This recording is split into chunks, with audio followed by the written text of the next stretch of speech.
بسم الله الرحمن الرحيم. يا أيها المزمل قم الليل إلا قليلا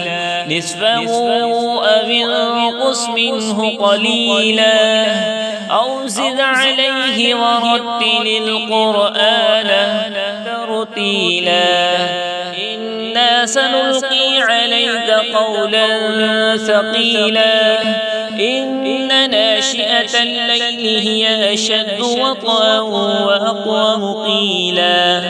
إن لك في النهار سبحا طويلا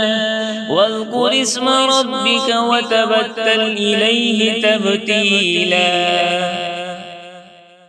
رب المشرق والمغرب لا إله إلا هو فاتخذه وكيلا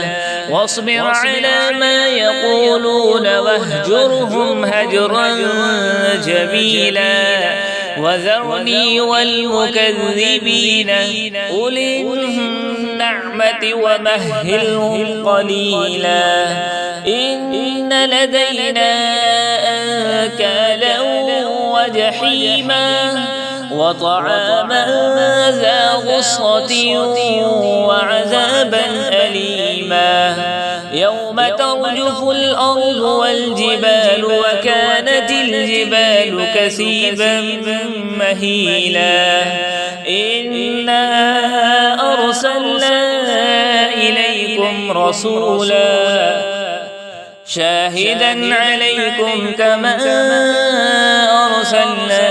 إلى فرعون رسولا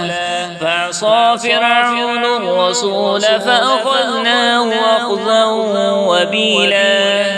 فكيف تتقون إن كفرتم يوما يجعل الولدان شيبا السماء منفطر به كان وعده مفعولا إن هذه تذكرة فمن شاء اتخذ إلى ربه سبيلا إن ربك يعلم أنك تقوم أدنى من ثلثي الليل ونصفه وثلثه وطائفة من الذين معك والله يقدر الليل والنهار علم أن لن تحصوا فتاب عليكم فاقرؤوا ما تيسر من القرآن علم أن سيكون منكم مرضى وآخرون يضربون في الأرض يبتغون من فضل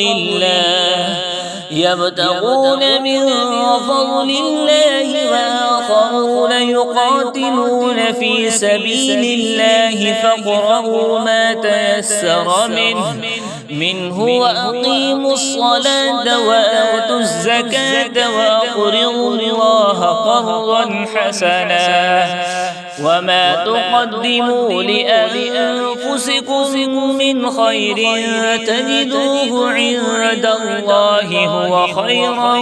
وأعظم أجرا واستغفروا الله إن الله غفور